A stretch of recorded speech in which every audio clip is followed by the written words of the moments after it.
بینەرانی عزیزی کورسات نیوز سڵاوتان لەبێ من زریان ڕەحمانم هەواڵابووریەکانتان پێشکەشەکەم سەرەتاش بە گرنگترین ناونیشانەکان دەست پێ یەکەم. بانکی ناوەندی عێراق بۆ مامەڵەکردنی بەشێک لە بانکەکان بە دۆلارەوە ڕەوشوێنی نوێ ئەگرێتە بەر. وردبینی لە کاری ئەو بانکانە شاکرێت کە مامەڵەی دۆلاریان لێ قەدەغە کراوە.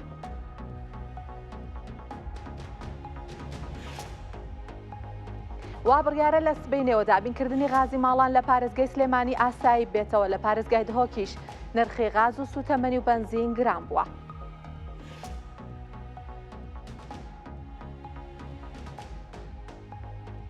ئەمریکا و ئیسرائیل لا بە ئامانجگرتنی ژێرخانی وزە و ئەتۆمی ئێران بەردەوامن. مەترسی لەسەر لە ناوبردننی وێستگەکانی غاز هەیە کە کارەبای ئێران دابینەکەن.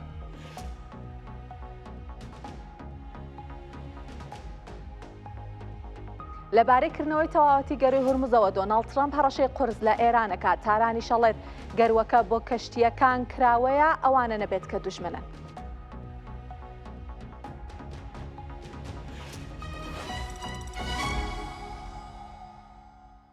بێگومان لەم بارودۆخی جەنگا ئێمە بەشێک لە هەواڵە ئابوووریەکان تەرخانەکەین بۆ دوایین لێکەوتەکانی جەنگ، بەڵام سەرەتا بە هەواڵە ناوخۆیەکان دەست پێکەم. دواتر ئەچمە لای ئەوەی کە بەهۆی ئەم جەنگەوە چی ڕوویداوە، چ گۆڕانکاریەک لە بازاڕەکان و بەتایبەتیش بازاڕی وزە ڕوویداوە. بانکی ناوەندی عێراق ئەڵێت هەندێک ڕەوشوێنیان گرتووەتە بەر بۆ ئەوەی ڕێگە بەو بانکانە بدرێت مامەڵە بە دۆلارەوە بکەن کە پێشترۆ مامەڵەیان لێ قەدەغە کراوە.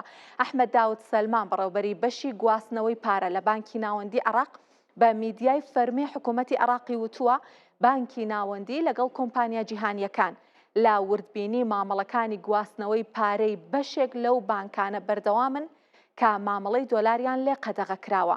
ئەوەشی خستووەتە ڕوو ئەوان بە بەردەوامی وردبینی لە کارەکانی ئەو بانکانە ئەکەن و لەو کێشانە ئەکۆڵنەوە کە بوونەتە هۆی ئەوەی مامەڵەی دۆلاریان لێ قەدەغە بکرێت.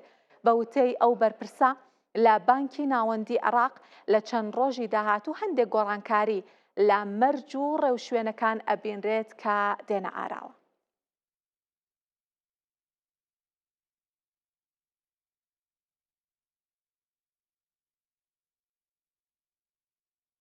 ئەمڕۆ کێشەی کەمی غاز بۆ بەشێکی تر لە گەڕەکەکانی سلێمانی چارەسەر کرا لە سبەینەوە، بەڵام کێشەکە بە تەواوەتی چارەسەر ئەکرێت. عومەر عەبدوڵڵا سەرۆکی لیژنەی غاز لە قایمقامیەتی سلێمانی بە کورسات نیوزی ڕاگەیاندووە کە لە چوارچێوەی هەوڵەکانیان بۆ چارەسەرکردنی کێشەی کەمی غاز ئەمڕۆ غاز بە نرخی 8500 دینار بەسەر 28 گەڕەکی تری سلێمانیا دابش کراوە. لە سبەینەشەوە قەیرانی کەمی غاز لە سلێمانی بە تەواوەتی چارەسەر ئەکرێت. ڕێکی تافگەر ڕاپەڕین بە کرۆجۆی کۆن نزیک دی عەزیزاوە شارەوانی کە نەسوورە ئاشتی بەرانان گەڕێکی خاک خەبات حاجیاوە هەوارە بەرزەکانی کووردە شەیدانی زەرگەسە پشتی کوێسە هەواری تازە قولەرێسی گەڕێکی نەوچوارەکانی پێڵن پشت یعقوبی شوشفرۆش کارێزە وشک فەرەجاوە سلێمانی تازە تاسلوجە کانی کووردە شەیدانی زەرگەتە نەوچواری قولەرێسی کە جارێکتر هەر کارێزە وشک سلێمانی تازە تاسلوجە ئەمانەمان نردوو ئینشاڵڵا پشتیوان بەخوا بەیانی قەیرانی غاز نامێنێت. دوێنێ شەو 26 گەڕێکمان دابش کردو، بەڵام ئەوە نییە بڵێن خەڵک هەمووی بەریکەوتووە. هەموو گەڕێکێک ساریەکمان بۆ نردووە، ساریەک کەمە بۆ گەڕەکان، بەڵام ئینشاڵڵا بەیانی باشە بێ. لێرەوە مژدەی خۆشییم بە وڵاتیان ئینشاڵڵا لەو قەیرانە نەجاتیانە بێ. وەکو باسم کرد بەهۆی ئەم جەنگەوە بێگومان گۆڕانکاری لە بازاڕەکانی ئێمەش دروست بووە لە هەرێمی کوردستانیش و یەکێک لە لێکەوتەکانی کە هەر زووش بە بازاڕەکانەوە دەرکەوت گرانبوونی غاز و غازی ماڵان. لە دهۆکیش بێگومان دهۆکیش بێبەش نەبووە، سوتەمەنی غازی ماڵان بەنزین گران بووە بە پێی زانیاریەکانی ئێمەوێ بچمە دهۆک. پەیامنەرمان شیروان خدر لەگەڵمان ئامادێ بزانین دوایین زانیاری لەم بارەیەوە چیە. شیروان سڵاوت لێبێ، ئێوارە باش پێمان بڵێ چی هەیە دەربارەی گرانبوونی سوتەمەنی بە تایبەتی غازی ماڵان لە دهۆک. دەم باش بینەرێن کورسات نیوز لە پارێزگەها دهۆکە بەهای هەموو جۆرە سوتەمەنیا گران بووە، یعنی هەر جۆرە سوتەمەنیا جۆرێک هەیە 100 دینار هەتا 200 دینار چۆسەرە، هەندێک جۆرە سوتەمەنیا ژەیە بەتەش 1000 دیناری بۆ هەر لترەکە زێدە بووە ژێ دەستپێکە شەڕێ دەنەبەرە ئەمریکا و ئیسرائیل گەل إيراني دهوكي همو سوتامني جرام بينه يعني أجر بحسبه كيف كاين غاز جي 410 دينارا فيجافي بهاي بوا هندك جهان 1600 هندك جهان 1650 دينار بو هر لترك غازي اول قال درس سرهلدانا قيرانا غاز يعني لي بنزين خانه خلق شد نوريت قرن سريت قرن حتى بشن قنيناك يعني دو قنين غازي بدس خوفا بينن اجبليو ياكي كو بنزين جورن بنزين جرام يعني بنزين بنينها ب 850 ابو ب 730 ابو 780 ابو نها لترك بنزين نورمال 1000 ديناريه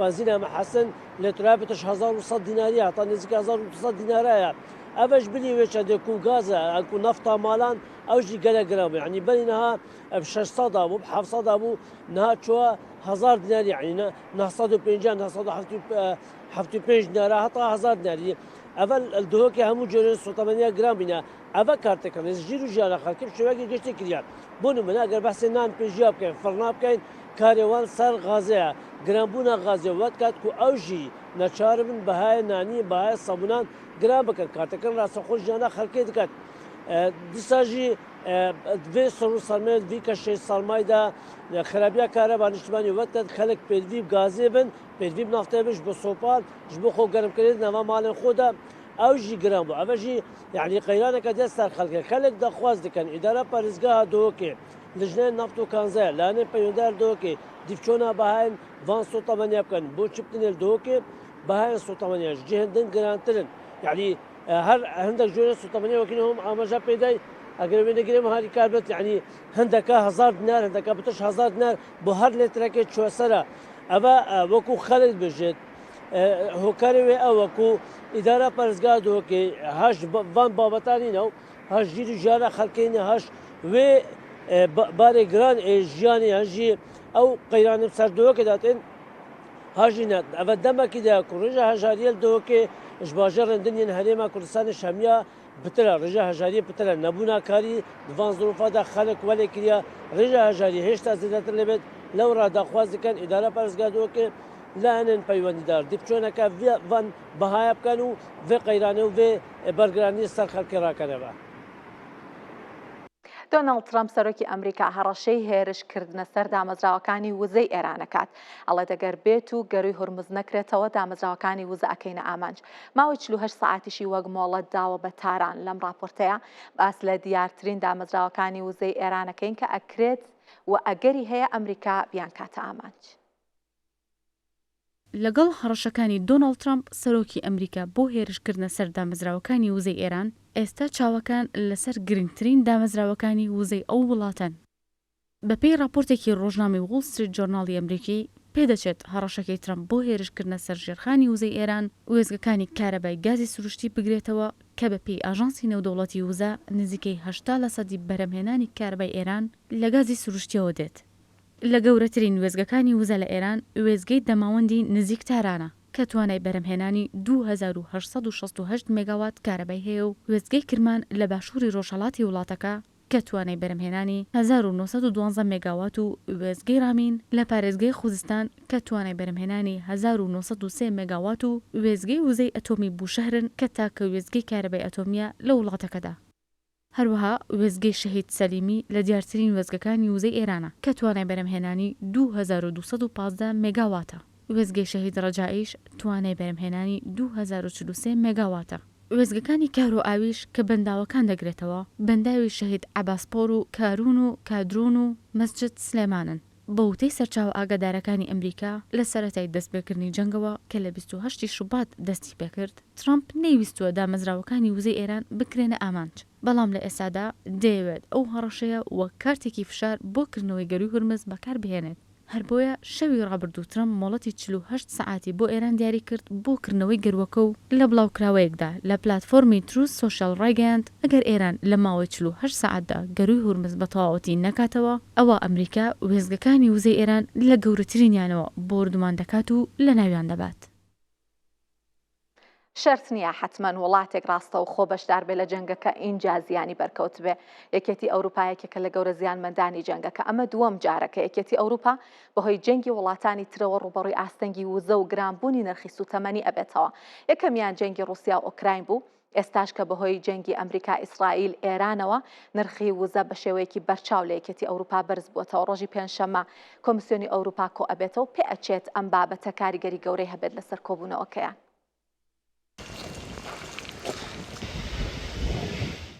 لێکەوتە یەک لە دوایەکەکانی ئەو جەنگی ڕۆژهەڵاتی ناوەڕاستی گرتوتەوە باڵی بەسەرێکەتی ئەوروپادا کێشاوە و ئەوەش یەکەم جار نییە بەهۆی هەڵگرسانی جەنگەوە قەیران بەرۆکی یەکێتی ئەوروپا دەگرێت. حوت مانگ دوای هێرشی رووسیا بۆ سەر ئۆکراین لە مانگی 2022 سەرۆکی کۆمیسیۆنی ئەوروپا لە پەرلەمان رووسیای بەدەستکاریکردنی بازاڕی وزەی یەکێتیەکە تۆمەتبار کرد. وتی رووسیا پێی باشترە غازەکە بسووتێنێت نەک بینێرێت بۆ ئێمە. ئەم وتانە لە کاتێکدا بوو بەرزبوونەوەی نرخی وزە تەنگی بە بەکارهێنەرە ئەوروپیەکان هەڵچنی بوو. 4 ساڵ دواتر جارێکی تر بارودۆخی وزە لە ئەوروپا ناڕزایەتی لێکەوتوتەوە.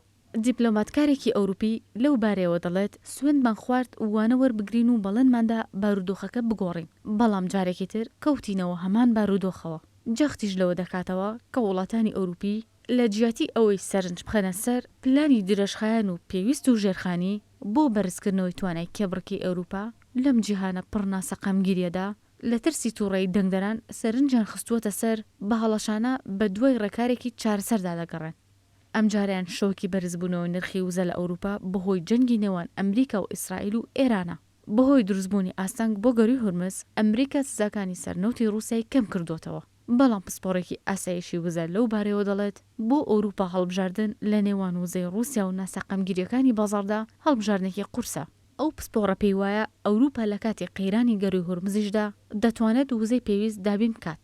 بەڵام بابەتەکە تێچوو توانای کێبڕکیە و پێویستە بیل لە دروستکردنی ژێرخانی وزە و کەمکردنەوە و ڕێخستنەوەی بەکارهێنان بکاتەوە. هەروەها زیاتر کۆنتڕۆڵی گۆڕانکاریەکانی خستنە ڕوو بکات.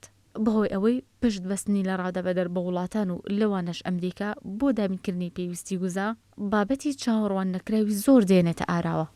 هەرچەندە لە ئێستادا نەرویج گەورەترین دابینکاری غازی یەکێتی ئەوروپایە، بەڵام تەنها یەک لە سەرسەی خواستی یەکێتیەکە و نیوەی خواستی بەریتانیا پڕ دەکاتەوە. ئەوەش سەرڕای ئەوەی نەرویج ڕاگەیاندووە بە هەموو توانایەوە کار دەکات و توانای دابینکردنی زیاتری نییە بۆ ئەو بەشەی بەهۆی ئاستەنگەکانی گەڕی هورمزەوە پەکی کەوتووە. پێشبینی دەکرێت ئەم بابەتانە کاریگەری لەسەر کۆبوونەوەی ڕۆژی پێنجشەمەی یەکێتی ئەوروپا دروست بکات. بۆ پێیە زۆربەی سەرکردەکان یەکێتیەکە بەقوڵی نیگەرانن لەوەی بەرزبوونەوەی نرخی وزە و ئەگەری دروستبوونی هەڵاوسان لە داهاتوودا کاریگەری لەسەر دەنگەران دروست بکات. لە ئێستادا سەرکردەکان یەکێتی ئەوروپا وەک ڕێکاری خێرا پێداچوونەوە دەکەن بە باجەکان و دیاریکردنی سەقفی نرخ بۆ بەکارهێنەران. هەروەها داوایان لە کۆمیسیۆنی ئەوروپا کردووە پرۆسەی بەکارەباییکردن خێراتر بکات. ئەم جەنگا بە بازاڕی وزە بە تایبەتی نەوت و غازی سروشتی گرنگێکی یەکجار زۆری هەبوو. زۆرمان باسی نەوت کردووە و ئێستای شاراوەنیانی لێکەوتەکانی بۆ نەوت چییە؟ با باسێکی غازی سروشتیش بکەین. غازی سروشتی بابەتێکەکە ینی بازاڕی غازی سروشتی یەکێک لە گەورەترین زیانمەندەکانی جەنگەکەیە. باسی داتاکان پەیوەست بە غازی سروشتی ئەەکەم، باسی ئەو گەروە گرنگانە ئەەکەم کە ئەتوانێت ئاسایشی وزە و بە تایبەتی غازی سروشتیەوە بخاتە مەترسیەوە. بازرگانی جیهانی غازی سروشتی لەسەر ئاستی جیهان بە پێی ساڵەکان ئابەم شێوەیە ساڵی 2024 411 میلیۆن تۆن غازی سروشتی بازرگانی پێوەکراوە. ساڵی 2025 بۆ 429 میلیۆن تۆن بەرز بووەتەوە. ساڵی 2026ەوەی ئەم ساڵ خەمڵاندنە، ینی خەمڵاندن کراوە کاتاوەکو کۆتایی ساڵ غازی سروشتی 484 میلیۆن تۆن لەسەر ئاستی جیهان بازرگانی پێوە بکرێت.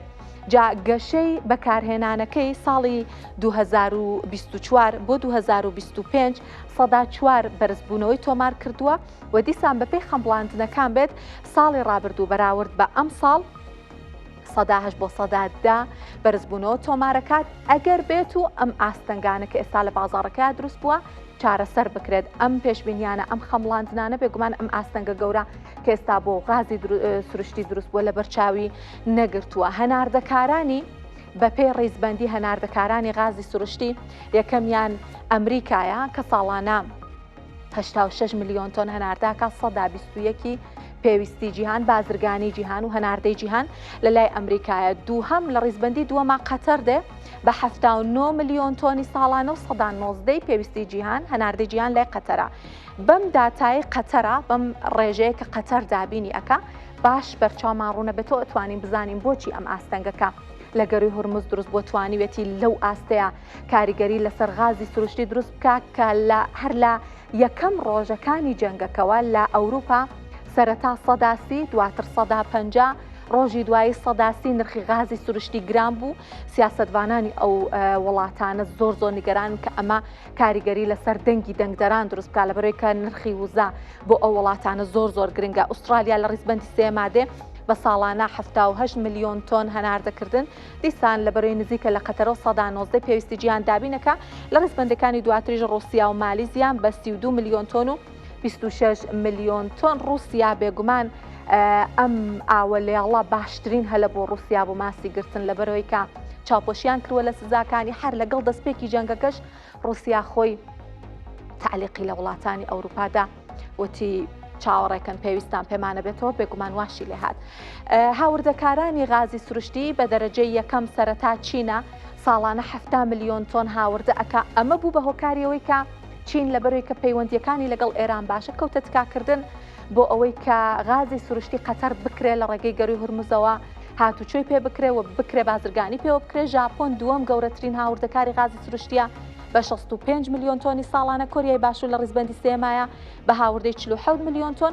هەندستان بە 26 ملیۆن تۆن و یەکەتی ئەوروپاش هەموو وڵاتەکانی بێگومان پێکەوە بە 100 ملیۆن تۆن لە ڕیزبەندیەکانی دواتران بۆ یەکێتەکەمان لە کۆتاییەوە هێناوە لەبەرەوەی کە یەک وڵات نییە ینی بەیەک وڵات لەبەر چاو ناگیرێت بە کۆی گشتی بە هەمویان 100 ملیۆن تۆن ئەگرێت بەڵام ئەگەر وڵات لەبەر چاوی بگرین چین سەرەکی ترین و گەورەترین هاوردەکاری غازی سروشتیە. با بچینە لای زانیاریەکانی ترمان و باسی گرنگترینەوە ڕێڕەوانەتان بۆ بکەم کە غازی سروشتی بازرگانی پیاکاتوە هاتوچێ پیاکات هەناردە ئەکرێن لە ڕێگەی و گەروانەوە کە دروستبوونی ئاستەنگ بۆ هەر کامێک لەم گەروانە ئاستەنگ لە بازاڕی غازی سروشتیا دروستەکە شاراوە نیە. ئەگەر لێرەیە ژمارەکان سەیرێک بکەین زۆر بەڕوونی ئەتوانین بزانین کە گەروی هورمز گرنگترین ڕێڕەو و گرنگترین گەروە بۆ هەناردە بۆ بازرگانی غازی سروشتی کە 11.4 ملیار پێسێجا ڕۆژانە غازی سروشتی بۆ گەروایە بازرگانی ئەکات و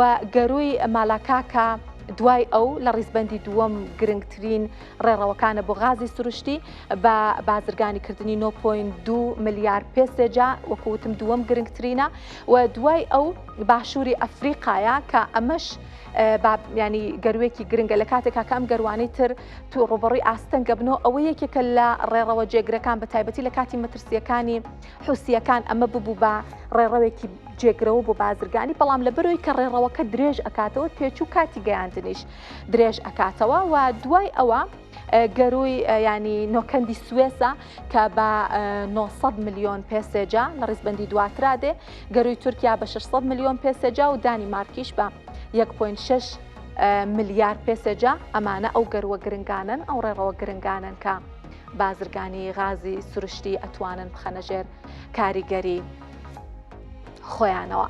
بەڵام ئەمێ دەربارەی ئەم بابەتە دەربارەی غازی سروشتی گرنگی غازی سروشتی و ئەو گۆڕانکاریانەکە بەهۆی ئەم جەنگەوە بەسەر ئەم بابەتە هاتووە قسەی زیاتر بکەین باسی هەرێمی کوردستانەکەین باسی عێراقەکەین بزانێکین ئایا ئەمە زیانی گەورەی ئەبێت یاخود ئەتوانێت ببێ بە هەلو دەرفەت بۆ هەرێمی کوردستان بۆ مەبەستەش ئارام قادر مامۆستای زانکۆ لێرە لە ستۆدیۆ لەگەڵمانە کاک ئارام زۆر بەخێر هاتن. زۆر سپاس. سەرەتا پێمان بڵێم جەنگە چ گۆڕانکاریەک لە بازاڕی وزە لە هەموو جیهان و بە تایبەتی لە ڕۆژهەڵاتی ناوەڕاستیش دروست دەکات.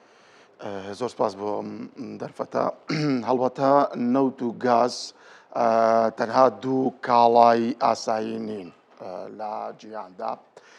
نەوت و گاز بە دروستبوونی هەر کاریگەریەک لەسەر نرخیان ڕاستەوخۆ کاریگەری لەسەر سوودی بانکی لە جیهانە دروست دەکات لەسەر گەشەی ئابووری جیهان دروست دەکات لەسەر هۆکارەکانی گواستنەوە کاریگەری دروست دەکات هەروەها لەسەر خواردن هەروەها لەسەر ئەو مەوادانەی کە بۆ کشت و کاڵ بەکاردێنرێت لەسەر هەموو ئەمانە کاریگەری دروست دەکات. بۆیە ئیستا جیهان ئاسیا بە تایبەتی لە بەردەم شۆکێکی زۆر گەورەیە لەوەی کە چۆن مامەڵە لەگەڵ ئەم بارودۆخەیە بکات ئایا درێژە کێشێت یان بۆ ماوەیەکە زوو کۆتایی هێت بۆیە چاوەڕێی ئەوەیە دەرفەتێک یاخود دەرچەیەک بدۆزرێتەوە کە ڕزگار ببن لەم دۆخە و گەروی هورموز یاخود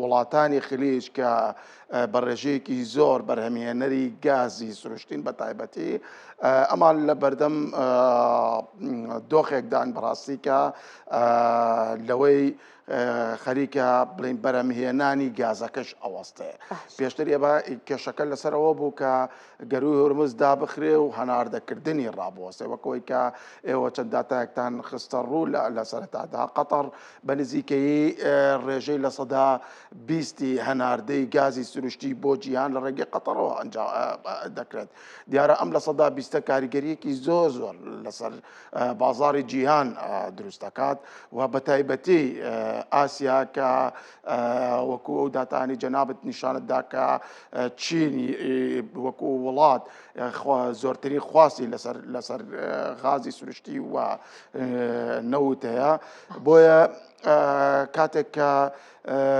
هەناردەکردن یاخود لەسەر گەروی هورمز کە بڵین وەستانی هەناردە ڕوودەدات ئەمە ڕاستەوخۆ کاریگەریەکان لەسەر دروست ئەبێت وە بڵین لەوەی کە لە سەرەتای پیشەسازیەوە کاتێک کە ئەم وڵاتانە پشتیان بە گاز و بە نەوت بەستۆ بۆ پیشەسازی بیر لەوە نەکراوەتەوە کە جەنگێکی ئاوا ڕوو بدات لانی کەم یەدەگی چەند مانگێکیانە بێ و قورسیشە بۆ ئەو وڵاتانە لەم پیشەسازیە گەورەیە تۆ بتانی یەدەکی گازی سروشتیت بۆ چەند مانگێک هەبێت بۆیە کاتێک کە ئەم ئەزمانە ڕووەدار ڕاستەوخۆ کاریگەریەکانی دروست ئەبێت و ناچارن دەستبەرن بۆیە دەگەکان و یەدەگیش تا فترەیەک بەرگە ئەگرێت و دوایەوە ڕاستەوخۆ ینی کاریگەریەکان زۆر قورستر دەرەکەوێت لەسەر کاک ئارام بابەتەکە ئەوەیە کە هەر لە یەکەم ڕۆژەکانی جەنگەکەوە ئەنی لێکەوتەی غازی سروشتی لەسەر بازاڕەکان دەرکەوت ئەمێ بزانم بە بڕوای جەنابتان ئەم لێکەوتانە کاتین یاخود درێژخانن واتامێ بزانم لە دوای وەستانی جەنگەکە ئیتر لێکەوتە خراپەکانی بازاڕی غازی سروشتیش کۆتایی پێدە یان درێژخایەنە خۆی دوو لایەنمان هەیە لایەنێکیان ئەوەیە کە هەناردەکردنە پرۆسۆی هەناردەکردن عادەتەن ئەگەر بێت و گروی هەرمۆز هیچ مەترسیەکی لەسەر نەبێت گواستنەوەی گاز و سوتەمەنی بکرێتەوە بەبێ ترس ئەوە ڕەنگە لە ماوەی چەند ڕۆژێک تا ئاسایی ببێتەوە بەڵام لایەنی دووەمیان ئەوەیە کە ژێرخانی بەرەمهێنانی غازی سروشتی و هەروە نەوت کە ئەو وڵاتانەی ئەو کێڵگانەی کە نەوت و غازی تیا بەرەم دێنرێ ئەگەر زەرورزیانیان پێ بەربکەوێت یاخود ئەو کۆگایانەی لە وڵاتانی خلیج وەکو قەتەڕ و ئیمارات و عێراق و هەر وڵاتی کوێت و هەر وڵاتێکە کۆگای هەڵگرتنی نەوت و غازی هەیە هەر زەرورزیانێکیان بەربکەوێت ئەمە کاتی پێویستە تاوەکو ئەم کۆگایانە چاگەکرێتەوە ئەم کۆگایانە ئەگەڕێنەوە دۆخی ئاسایی خۆیان و ئەو گازانەی یاخود ئەو غازەی کە لەو کێڵگانەی بەرهەم دێنرێ بخرێتەوە ناو کۆگاوە پاشان هەناردە بکرێتەوە طبعاً ئەمە لایەنێکی دیکەیە ئەگەر بێت و ئەم بڵین بنیە تەحتیانەی یاخود ئەم ژێرخانانەی ئەم وڵاتانە زەرورزیانی بەرکەوێت و زەرورزیانەکان کاتێکی زۆری بوێت بۆ چاکردنەوە ئەوە بە ئاسانی هەناردەکردنەوەی گازی سروشتی وەک ئەوەی کە جەنابەت باست لێ کرد بە ئاسانی ینی ناگەڕێتەوە دۆخی ئاسایی خۆی کاک ئارام باسی عێراقتان کرد هەمومان ئەزانین زیانەکانی ئاستەنگ لە بازاڕی نەوت کاریگەرێکی قورس لەسەر عێراق دروست دەکات بەڵام باسێکی غازی سروشتیشمان بۆ بکەن ئایا غازی سروشتیەکەش لێکەوتەیە بێ بۆ عێراق کاریگەریەک لەسەر عێراق دروست دەکات طبعا بحكم يوي غازي شل او كبلين غازي سروشتي لا ايران لە فتری پێشوا بۆ عێراق دەهات طبعا ئەویش بە هەمان بارودۆخدا ئەڕوات ئەگەر بێت و مەترسی لەسەر ژێرخانەکە هەبێت ئەوە بەتاکی طبعا لەبەرەوەی تۆ مەترسی لێدانی هەیە مەترسی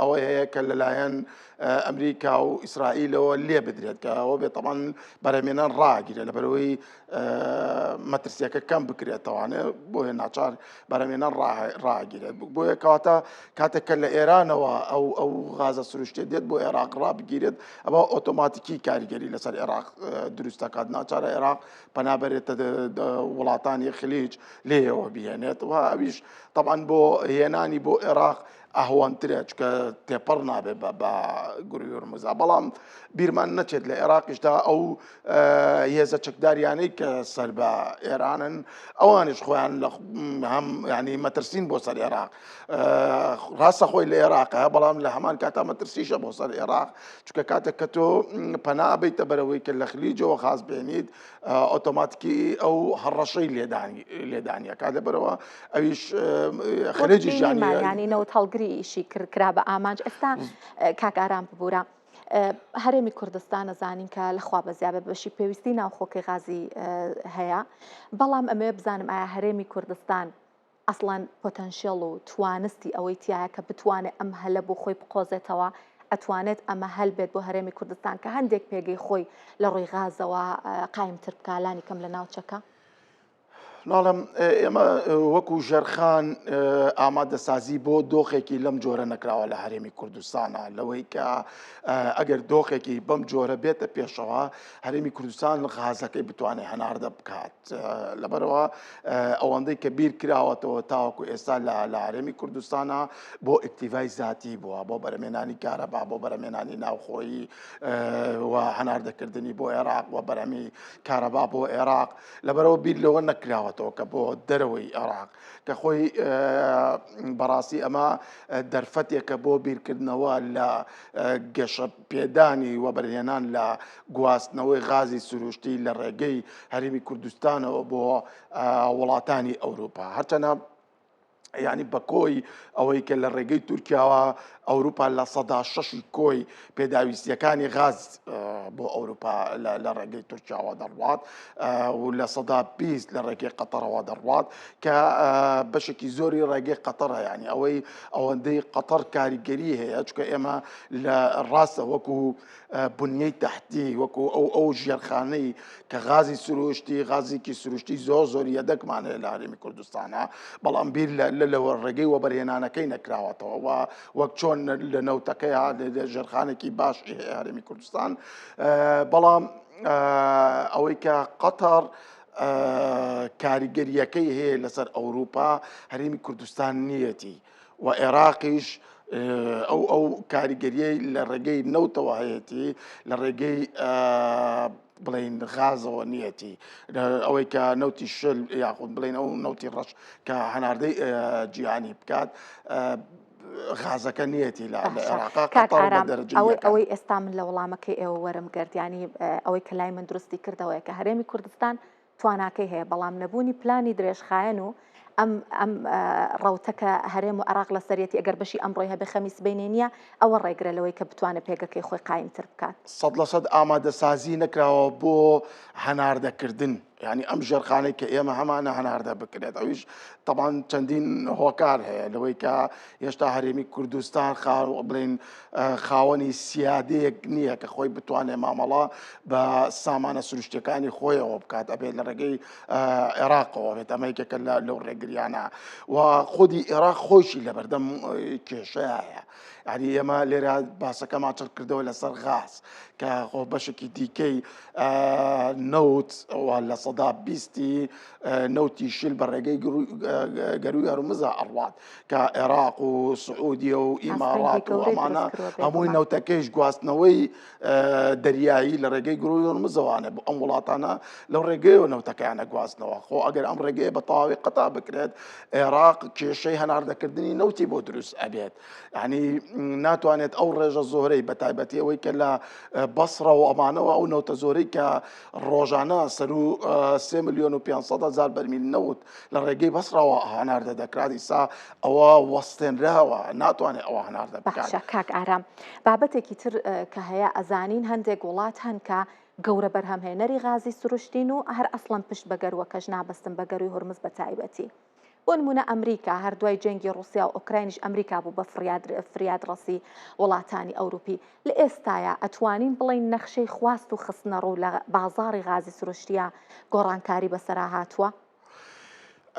کێشەی غازە سروشتیەکە یان بڵین کێشەی گەروی هورمز تەنها ئەوە نییە خۆی لەوە ببینێتەوانێ چەقی بازاری غاز و نەوت بگۆڕێ ئاراستەکەی لە خلیجەوە بۆ ئەمریکا. ئێستا تقریبا لە تاوەکو بڵی کۆتایی ساڵی 2025 لە 59.9 ینی بنزیکەی لە 60 غازی سروشتی ئەمریکا بۆ ئەوروپا هەناردا ئەکرێ، ینی لە 60 هەناردەکردن ئەو غازەشلی ئەمریکا هەناردەیەکە لە ڕێگەی ئەمریکاوە بووە لە دوای ئەوەی کە شەڕی ئۆکراین و رووسیا و هەروەها لە 155 بۆ 57 غاز لە ڕێگەی نەرویجەوە بۆ ئەوروپا ئەڕوات، ینی 155 ئەو غازە سروشتی نەرویج بەرەمی دێنێت بۆ ئەوروپای هەناردە دەکات، کەواتە ئەوروپا بە جۆرێ لە جۆرەکان هەمە چەشنی هاوردەکردنی گازی سروشتی کردووە. بەڵام کێشەکە کوێیە؟ کێشەکە ئاسیایە، سین، هند، یابان، کۆریا، ئەمانە خواستە زۆرەکەیان، ینی ئەو سابیستەی کە هەناردەی قەتەرە گازی سروشتی کە قەتەر هەناردەیەەکە لە 6 بۆ ئەوروپایە، لە 4 بۆ ئاسیایە. ئەم 4 کە ناڕوا بۆ ئاسیا کەواتە کێشە دروستە بێ. وە گوتمان لە سەرەتایە کێشەکە کاتێککە سەری غاز بەرزە بێتەوە ئێخۆ بۆ نمونە ئەگاتە $10 یان ئەگاتە $5 ئەمریکا بە دۆلارێک نایدا بە ئەوروپا، ئەمریکاش بە $5 ئەیدا بە ئەوروپا، نەرویجیش بە هەمان شێوە بە $5 ئەیدا بە ئەوروپا، ینی ئەو وەکو وێنە ماتماتیکیەکە کاتێک کە من بە $5 وەریەگرم کاریگەری لەسەر هۆکارەکانی گواستنەوە دروست ئەکات، کاریگەری لەسەر سوودی بانکی دروست ئەکات، کاریگەری لەسەر پیشەسازی دروست ئەکات، معاملەکان ئەم سوتەمەنیانە بەکارهێنن، کەواتە ئۆتۆماتیکی سەری ئەمانە هەمووی بەرزە بێتەوە، نرخەکە کە بەرزە بێتەوە ئەزمەی اقتصادی دروست دەبێت، کە ئەزمەی اقتصادی دروست بوو بانقی فیدرالی ناچارە فائیدە سوود بەرز بکاتەوە، ڕێژەی سوود بەرز بکاتەوە، یعنی لەبەرەوە هەموو ڕەبتی هەیە بەیەکەوە. وەکو زنجیرێک وایە بێگومان. کاک ئارام جەنابەت باسی نەرویجت کرد، باسی دابینکردنی غازی ئەوروپات کرد لە ڕێگەی نەرویجەوە. نەرویج ئەڵێ من ئێستا ئەو غازەکە ئەیفرۆشم و ئەو پێویستی ئەوروپا کە دابینی ئەەکەم تەواو، ینی مەکسیمۆمی توانامە لەوە زیاتر ناتوانێت ئەمە نەرویج. ئەزانین کە ئەمریکا ژێکێکە لە گەورە دابینکارانی ینی غازی سروشتی ئەوروپا. پێتان وایە ئەم 6 ئەوروپاکە لە ڕێگەی گەروی هورمزەوە لە ڕێگەی قەتەرەوە دابینەکرێت بکرێت بە جێگرەوە لە وڵاتێکی تر؟ بۆ نمونە نەرویج توانای نییە، ئەمریکا توانای هەیە لەم کاتەیە ئەو قەیرانی ئەوروپا چارەسەر بکات؟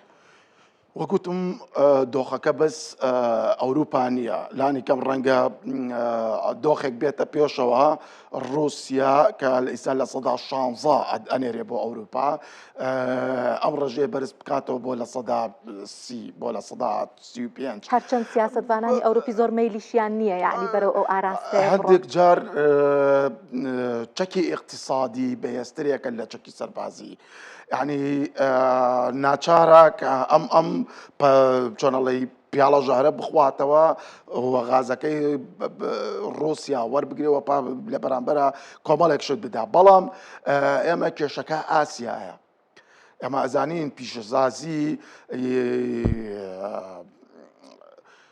هەموو جۆرە پیشەسازیەکان بە تەکنەلۆژیشەوە لە سینەوە زۆربەی، ینی سین دەستی کردووە بەسەر بازاری جیهاندا لە ڕووی کاڵا و بەروبوومەکانەوە.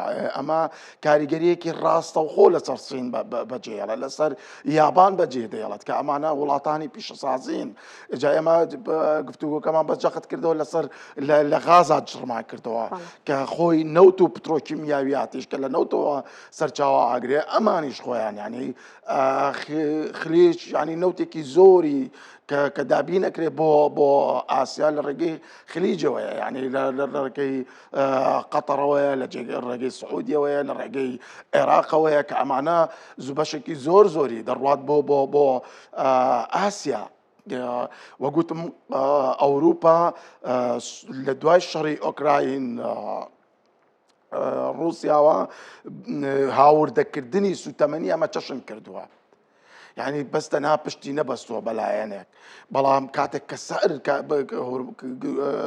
گەروی هۆرموز داخرێ یان کێشەیەک لە گەروی هۆرموزدا ڕوودەدات یان کێشەیەک بۆ خلیج ڕوودەدات، ینی مەرج نییە بەستەنا ڕەنگە گەروی هۆرموز کراوە بێ، بەڵام خوا نەخواسە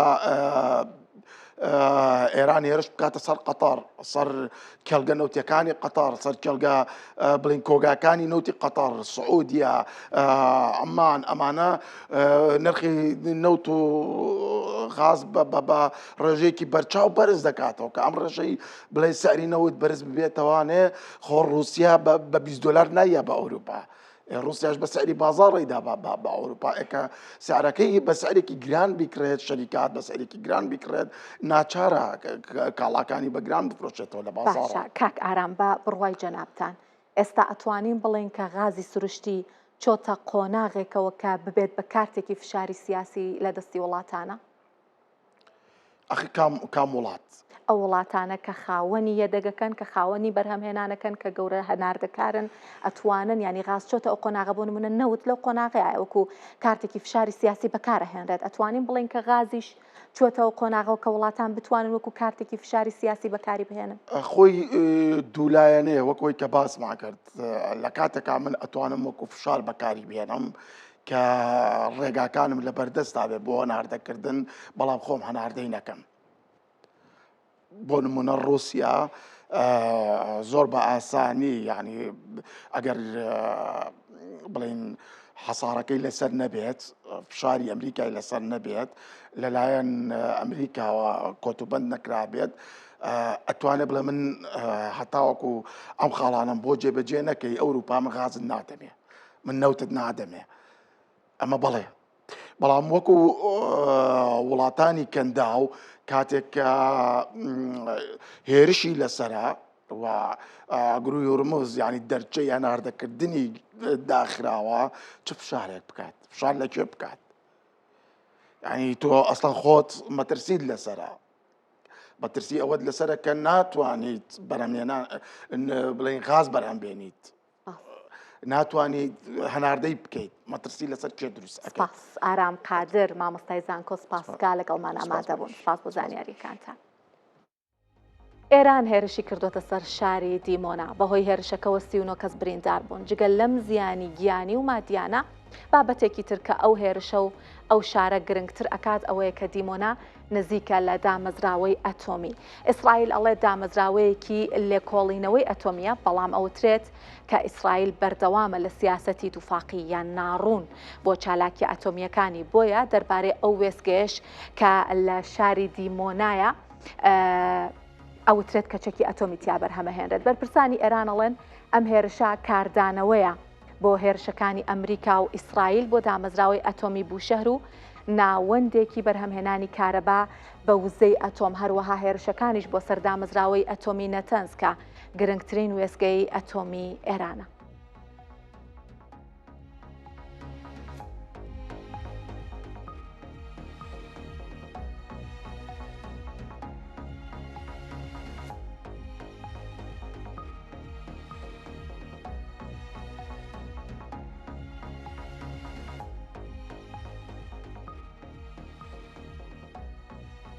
ڕەنگە مبالغە نەبێ ئەگەر بڵین لە دوێنەوە جەنگەکە چۆتە قۆناغێکی نوێوە و حتمما لە دوێنەوە نیە، لە بەرەوەی پێش دوێنێش ئەمریکا و ئیسرائیل هێرشیان کردە سەر وێستگەی بوشەر کە وێستگەیەکی دابینکردنی کارەبایە، بەڵام بە وزەی ئەتۆم هێرشکراوەتە سەر وێستگەی نەتەنز کە ئەمە گرنگترین وێستگەی پیتاندنی یۆرانیۆمی ئێرانە و لە کاردانەوەشە ئیسرائیل هێرشی کردوتە سەر شارێک، ینی ئەمریکا هێرشی کردوتە سەر شارێکی ئیسرائیل کە زۆر نزیکە لە وێستگەیەکی ئەتۆمی ئەو وڵاتە.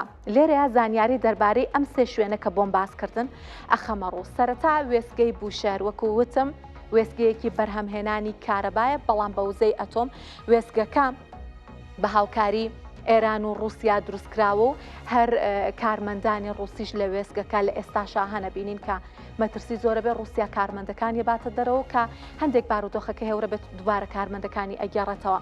تایبەتمەندیەکانی چیە؟ توانای بەرهەمهێنانی 915 مێگاوات کارەبای هەیە کە 1 ملیۆن کەس ئەتوانێت واتە بەکاری بێنە بۆی کە بڵێم قەبارەی ئەمە چەنەیە و پێگەکەشی لە دابینکردنی کارەبای ئێران 100% کارەبای هەموو ئێران ئەو وڵاتە بۆ گەورەیە لە وێستگەیە دابینەکرێت کە ئەمە دەری ئەخادەم وێستگەیە گرنگێکی زۆری هەیە.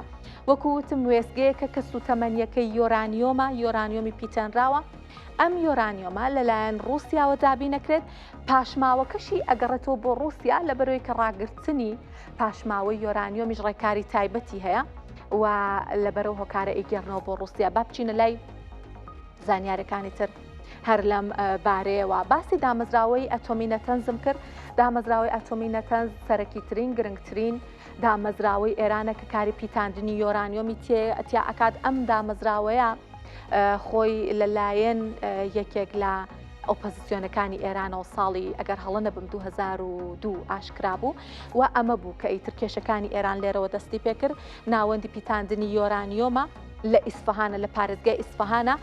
ئەگەر باسی پێکهاتەی دامەزراوەکەتان بۆ بکەم، دوو بەشی سەرەکی هەیە. یەکەمیان بەشی سەرەکیەکەی کە بۆ پیتاندنی یۆرانیۆمەوەتا و کارێکە ئەو شوێنەکە کاروباری پیتاندنی یۆرانیۆمەکەی تێکرێت 40 بۆ 50 مەتر لە ژێر زەویەوەیە و تواناکەشی ئەتوانێت 50,000 سنترفیوژی تیا بەکار بهێنرێت. ئێستا ئەوترێت کە 14,000 تیا، بەڵام تواناکەی 50,000 و بەشێکی تر لە پێکهاتەکەشی بەشی لێکۆڵینەوەیە کە ئەمە جیاوازە لە بەشە سەرەکیەکەی کە کاری پیتاندنی تیاکرێت.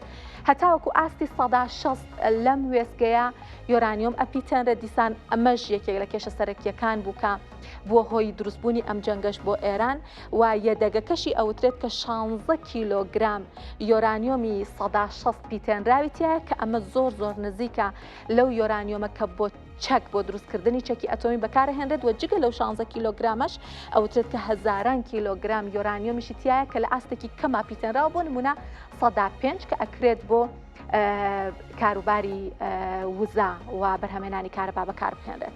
با بچینە لای ئیسرائیل و شاری دیمۆنا کە لەلایەن ئێرانەوە کراوە بە ئامانج و ئەوترێت نزیکە لە وێستگەیەکی ئەتۆمی ئیسرائیلەوە. ژماری دانیشتوانی ئەم شارە 40 کەسە 36 برینداری هەبووە هێرشەکە. لە ڕۆی پیشەسازیەوە ئەم شارە بۆچی گرنگە؟ وەکوتم پیشەسازی تیای بەهێزە، پیشەسازی قوماش، بەرهەمە کانزاییەکان و پیشەسازی بەرهەمە کیمیایەکان لەم شارە گرنگیەکی زۆری هەیە. ناوەندی توێژینەوەی ئەتۆمی شیمۆن پێرێز نێگێڤ لەم شارەیە کە خۆی ئیسرائیل وەکوتم ئیسرائیل بەناوبانگە لە سیاسەتی دووفاقی بۆ چالاکی ئەتۆمیەکانی، واتە نا ئەڵێت و دانی پیانێت کە کاری پیتاندنی یۆرانیۆم ئەکات و چەکی ئەتۆمی هەیە نەڕەتیشی ئەکاتەوە. 13 کیلۆمەتر ئەم وێستگەیە لەو شارە دوورە، تەنها 13 کیلۆمەتر کە ئێران کردوێتی بە ئامانج. ئەم وێستگەی ساڵی 1958 دروستکراوە، ساڵی 1964ش دەست بەکار بووە. توانە و پێکهاتەکەی سەرچاوی سەرەکی پلۆتۆنیۆمە. پلۆتۆنیۆم بۆچی گرنگە؟ بۆ بەرهەمێنانی وزە بەکارهێنرێت، بۆ دروستکردنی چەک دیسانەوە بەکارهێنرێت و بۆچی مەترسیدارە؟ لەبەرەوەی کە بەرهەمهێنانەکەی و بەکارهێنانەکەی زۆر بە ئاسانی ئەکرێت بشاردرێتەوە. ژمارەی چەکە ئەتۆمیەکان کە ئەوترێت لەم وێستگە هەیە وەکووتم ئەمانە نافەرمین، لەبەرەوەی کە ئیسرائیل نەدانی پیانە و نەڕەتیشی ئەکاتەوە، بەڵام لەبەرەوەی کە داهاتێکی ینی داتایەکی فەرمینیە ئەوترێت لە نێوان 80 بۆ 400 هینی هەیە، چەکی ئەتۆمی هەیە ینی و 2700 کارمەندیش لەم وێستگەیە کارەکەن. ئەمە هەموو زانیاریەکانمان بۆ دەربارەی ئەم سێ شوێنە گرنگە کە لە ماوەی ڕۆژی ڕابردووە ئەکرێن بە ئامانج و وەکوتم گرنگیەکی زۆریشیان هەیە کە ئەگەر بێت و ئەمانە ببن بە ئامانجی سەرەکی بێگومان شتی گەورە و ڕووداوی گەورە بە دوای خۆیان ناهێن و لێکەوتەی گەورەی ئەبێ. گەڕی هۆرمز وەک ڕێڕەوێکی گرنگ و استراتیژی بۆ وزەی جیهان هێشتا کێشەی گەورەی هەیە، بەڕووی کەشتیەکانە کراوە نییە. ترامپ هەڕەشە ئەکات و 48 سەعاتی داوە بە ئێران کە گەروەکە بە تەواوەتی بکاتەوە. ئێرانی ژەڵێت کراوەیە، بەڵام بۆ هەموو کەشتیەک نا بە تایبەتی کەشتی دوژمنەکانمان.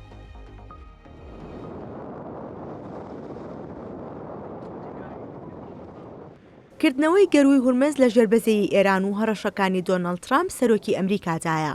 ئێران دەڵێ ڕێڕەوە ئاویەکە کراوەیە بەڵام بۆ هەموو کەشتیەک نا. ترامپیش 48 ساعت بۆ کردنەوەی گەروەکە دیاری دەکات. علی موسەوی نوێنەری ئێران لە ڕێکخراوی دەریای نێودەوڵەتی ڕایگەیاند گەروی هورمز کراوەیە و هەموو کەشتیەکان دەتوانن پێیان تێپەڕ بن تەنها ئەو کەشتیانە نەبێت کە دوژمنی ئێرانن. ئەو وتانی نوێنەرەکەی ئێران لە دوای ئەوە هاتووە کە دۆناڵد ترامپ ڕایگەیاند و هەڕەشەی ئەوە دەکا کە ئەگەر ئێران بە تەواوەتی گەروی هورمز نەکاتەوە لە ماوەی 48 ساعتدا ئەوە وێستگەکانی کارەبای ئەو وڵاتە لە ناو دەبا. علی موسەوی ئەوەشی خستۆتە ڕوو ئامادەی هەموو هەماهەنگیەکەن لەگەڵ ڕێکخراوی دەریای نێودەوڵەتیدا ئەوەش لە پێناو ئەوەی کە گەروی هورمز پارێزراو بێ بۆ هاتوچۆی کەشتیەکان. ئەوەشی وتووە بۆ تێپەڕبوونی کەشتیەکان پێویستە هەماهەنگی لەگەڵ ئێراندا بکرێت. داخستنی گەروی هورمز نرخی نەوتی بۆ بەرزترین ئاستی 4 ساڵی ڕابردوو بەرز کردوێتەوە. ئەوش تەنها کاریگەری لەسەر ئەو وڵاتانە نەبوو کە پشتیان بە گەروی هورمز بەستووە بەڵکو گرفتی گەوری بۆ جیهان دروست کردووە و نرخی سوتەمەنی بەرز بۆتەوە و تێچووی کاری کارگەکان و پیشەسازیەکان بەرز بۆتەوە. یەکێک لە وڵاتانەشی کاریگەر بووە خودی ئەمریکا خۆیەتی کە بەرزبوونەوەی نرخی سوتەمەنی نیگەرانی لای ئەمریکیەکان دروست کردووە. گەروی هورمز نزیکە 1 لە سەر 4 نەوتوگازی جیهانی لێوە دابین دەکرێت. لەگەڵ ئەوەشدا دەیان سەرچاوی دیکەی کیمیایی و کەلوپەلی دیکە لەو ڕێڕەوە دابین دەکرێت. بۆیە داخستنی گەروەکە بازاڕەکانی جیهانی شڵەژاندووە.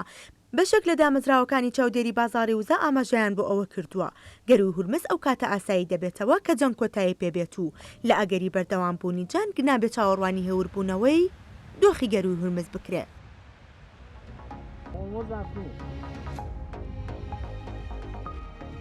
بە یارمەتی هاوکارانم هەواڵابووریەکانم پێشکەشکردن. سپاس کە بینەرمان بوون و ماڵاوە.